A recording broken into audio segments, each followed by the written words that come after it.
కచేరీకి బయలుదేరుతున్నాను. బాబు సూర్యం కొంచెం కాఫీ తాగేళ్ళు. ఇప్పుడు కాఫీ ఎందుకు వదినా? పర్వాలేదు, వచ్చేసరికి ఏ రాత్రి అవుతుందో ఏమో. ఇందా.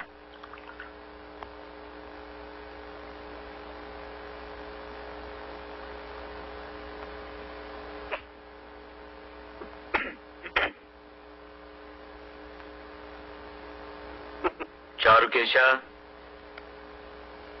చారుకేశ, అంత సిద్ధమేనా? అన్నీ సిద్ధం గురుగారు. కారు వచ్చిందా? వచ్చింది నాన్నగారు. చారుకేశ, కారు వచ్చిందా? వచ్చింది గురుగారు. మా గాయత్రి, నేను వెళ్ళొస్తా. నాన్నగారు, ఈ రోజు కచేరీ త్యాగయ్య హాల్లో. అది చారుకేశకు తెలుసు.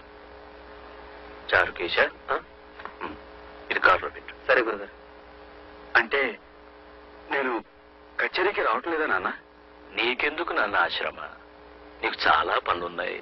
చాలా మంది ఏడుస్తున్న వాళ్ళు, చూస్తున్న వాళ్ళు ఉన్నారు. వాళ్ళందరికీ ఊడిగం చేయడం నీ ధర్మం. అదంతా చాలనట్టు నీకు ఈ శ్రమ కూడా ఇవ్వడం నాకు ఇష్టం లేదు నాన్న. చారుకేశ, గురుగారు, తంబురా ఇంకా కారులో పెట్టలేదా? ఇదిగో తీసుకెళ్తున్నాను గురుగారు. అంటే నా స్థానంలో చారుకేశుడు ఉంటాడా? అదెలా ఉంటాడురా? చారుకేశు నా కొడుకు కాదే. నా సంగీతాన్ని అనుసరించి నా తరువాత కూడా దాన్ని బ్రతికించే విధేయుడు. నేను పోతే తినం పెట్టే హక్కు మాత్రం నీదే.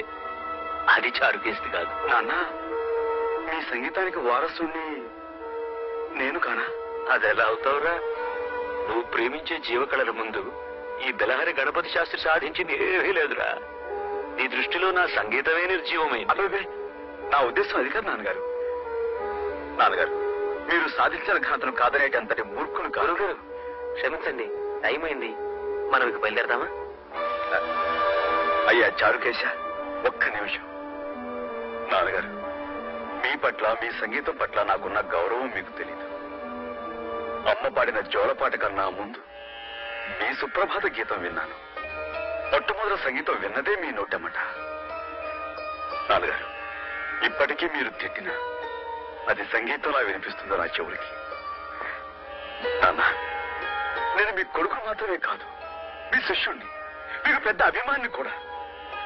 ఇంతలా అభిమానించే ప్రఖ్యాత శాస్త్రీయ సంగీత చక్రవర్తి బెలహరి గణపతి శాస్త్రి గారు బయట ప్రపంచంతో సంబంధం లేకుండా సంగీత పంచంలో బందీ కావటమే నేను సహించలేకపోతున్నాను. అదే నన్ను బాధిస్తుంది కూడా. చెప్పరా, చెప్పు. నా 50 ఏళ్ల జీవితంలో ఎవరూ నన్ను ఎదిరించి మాట్లాడింది లేదు. ఎదురుగా నిలబడి నోరు విప్పింది లేదు. ఈరోజు నా కన్న కొడుకు నాకే ధర్మపన్నాలు చెబుతున్నాడు. చెప్తాడు. వాడికొక హోదా ఉంది కదా, బెలహరి గణపతి శాస్త్రి కొడుకని. గణపతి శాస్త్రి గారు, క్షమించండి. నేను ఎవరి కొడుకునైనా మనిషిని. మనిషికి తోటి మనిషిని గుర్తించే బాధ్యత ఉందని చెప్పడానికి నేను గణపతి శాస్త్రి కొడుకునే కానక్కర్లేదు. ఎవరి కొడుకునైనా ఈ మాట చెప్తాను. సూర్యం, ఒక పని చేయి. ఎవరి కొడుకునైనా అలా చెప్తానంటున్నావే, అలా చెప్పేది లోకం హర్షించినప్పుడు, లోకం నిన్నుగా గుర్తించినప్పుడు నువ్వు గణపతి శాస్త్రి కొడుకు కావు, నేనే సూర్యనారాయణ తండ్రిని. సరేనా? ఆ రోజు వచ్చినప్పుడు నా పరాజయాన్ని 10 మంది ముందు అంగీకరించి తండ్రిగా నా కైదండం చేసి నిన్ను గౌరవిస్తాను. పుత్రగాత్ర పరిశ్రంగ సుఖాన్ని మనస్ఫూర్తిగా అనుభవిస్తాను.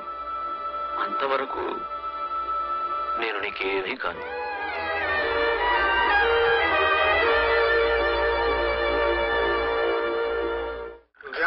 నువ్వా ఈ వేళప్పుడు ఎక్కడికయ్యా?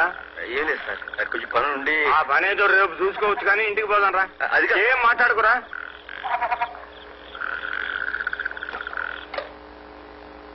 చూడు నాన్న, ఈ మనిషిని వచ్చిన దగ్గర నుంచి ఉలుకులేదు పలుకులేదు. కారణం చెప్పకుండా మనసులో తానే బాధపడుతున్నాడు. నువ్వు ఎలాగైనా సరే ఇతని చేత మాట్లాడించాలి, నీ స్టైల్లో.